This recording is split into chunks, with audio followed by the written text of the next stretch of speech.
মায়ের দেখা জিন।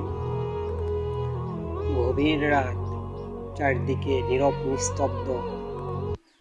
আম্মার চাচাতো ভাই আলম, যিনি জন্মগতভাবে বুবা, আমার মামা, গভীর রাতে এস্তেঞ্জার জন্য বের হলেন।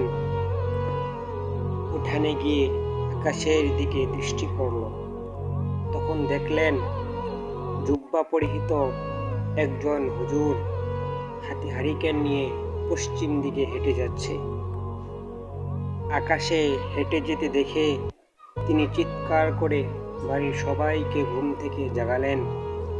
বাড়ির সবাই মামার চিৎকারে বের হয়ে এলো। প্রথমে অনেকে চোর ডাকাতির কথা ভাবলেও মামার হাতের ইশারার দিকে তাকিয়ে সবাই নিস্তব্ধ নিশ্চুপ। অবাক চোখে তাকিয়ে রইলেন আকাশের দিকে। দৃষ্টির সীমানা থেকে হারিয়ে যাওয়া পর্যন্ত সবাই দেখলেন। তখন আমার আম্মা ছোট ভাইকে নিয়ে নানার বাড়িতে বেড়াচ্ছিলেন। সবার সঙ্গে আম্মাও দেখলেন। বাড়িতে এসে আমাদের সবাইকে ঘটনা শোনালেন। আমরাও আশ্চর্য হলাম, কেউ বলল জিন, আর কেউ বলল